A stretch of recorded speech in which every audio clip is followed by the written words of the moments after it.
Let's get physical, physical. I want to get physical. Not here, not now. Not that kind of physical. Okay. Moving forward with the Decker team. Moving forward together with the Decker team.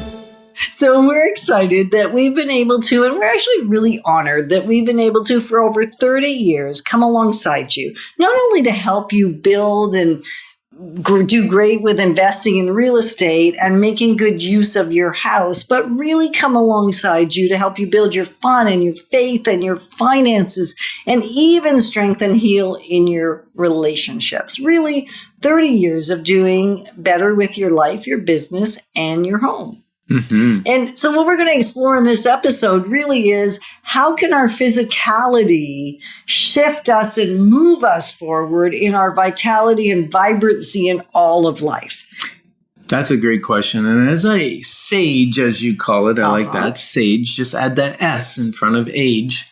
As I sage, I find I need even more support on staying vital and vibrant through physical activities and eating and all that kind of stuff. And what I took for granted when I was younger, can't take for granted anymore. And also, I'd like to talk about a time when, how old was I? I don't even remember. You're in your early 30s. Yeah. You're in your 30s. And so still young, but I went through a period of depression, and it was when my dad died. And he died at the age of 72. And it's funny, when my mom died, much younger. 64. And God just blessed me with peace. Mm-hmm. But maybe it was my dad was a little angry that he was dying. At any rate, I spent a lovely week with him before he passed away. And I went into a depression. I also had hurt my knee, so I had torn my ACL and I wasn't able to play sports and stay active. So I was gaining weight. I was about to go in for surgery to fix my knee. And I didn't even know, I just felt lethargic.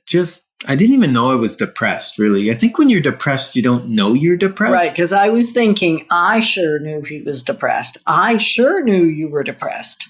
And it got so bad at one point that I almost checked him into the Royal Ottawa. Like, I can remember where we were. We were on Merivale Road at the car dealership.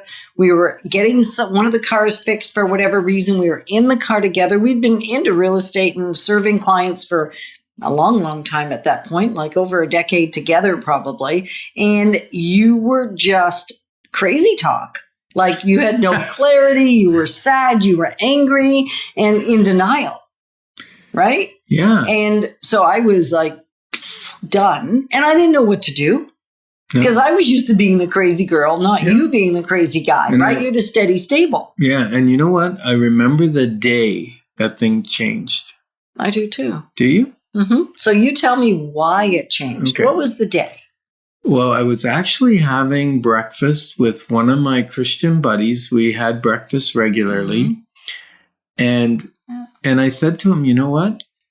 I'm done with being depressed.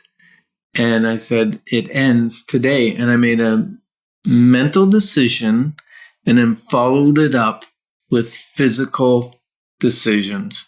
Another Christian friend, we started working out in the basement in the gym. I also hired a trainer at the gym in Ottawa.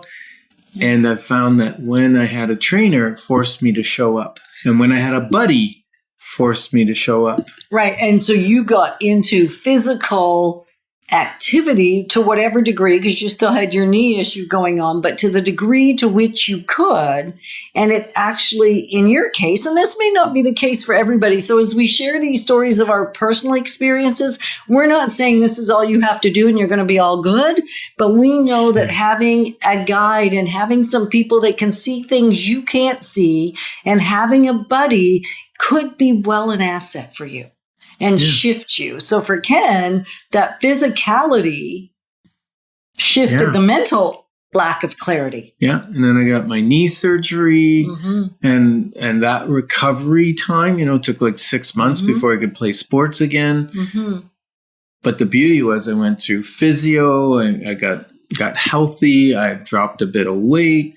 I remember going to the doctor and saying, "Doctor, when I play sports, I'm like out of breath more. I don't know what's going on." He looked at me and goes, "That's because you're fat." Oh, no, I'm not. I've been putting on muscle. He goes, "Yeah, but you've been putting on fat." To go along with the muscle. Yeah. Right. So that was a wake-up call. I think I was hitting about 195 pounds at the time. You're a big guy. For you, for your frame and for who you are, that was you being a big guy. Yeah. Recognizing that when I married Ken, he was 128. So he often reminds me that he became almost you got 1.5 times the man you paid for. Exactly. And I didn't pay for you when we got married, but that I signed up for. Okay. How's that? That's good. So when we're talking about our physical vitality and our strength, just sometimes what I heard you say is sometimes just making the decision to see it differently starts to change it. Yeah. And then the decision sometimes needs support. Yeah.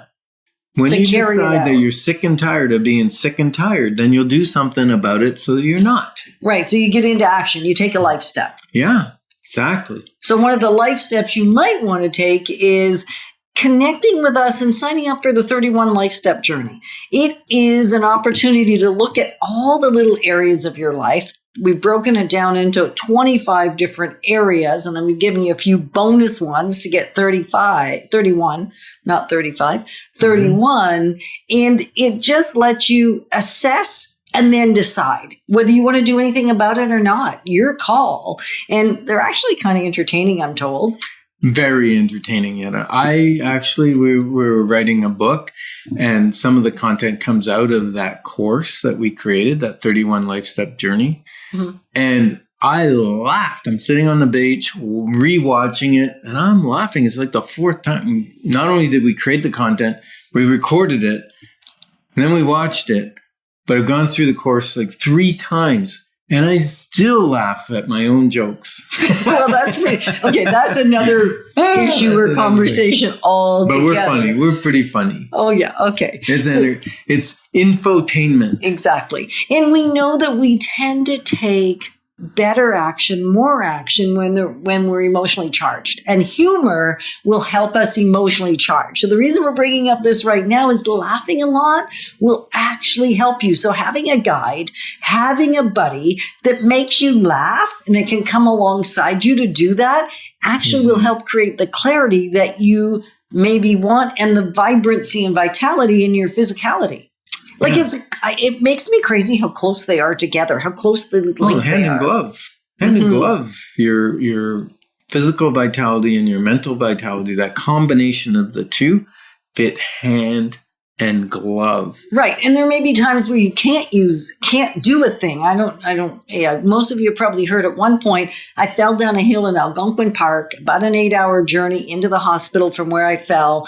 And I broke my leg and it was pointing the wrong way. And I still thought I could stand on it. So don't ask me whether you're medically sound or not. But I finally got it fixed, had surgery, plates, pins, all that stuff. The crazy thing is I couldn't use it, because it was impossible to use a leg that was broken. And yet when I came back, even though it was being protected and it healed, I couldn't barely stand on my own leg. Yeah. Right? So the bottom line here with this whole conversation is if you don't use it, you're going to lose it. You'll lose the ability of being able to be vibrant if you don't use what you've been given. Yeah. And we're honored to be advocates on this journey of building wealth through real estate and having a life exponential. Moving forward with the Decker team. Moving forward together.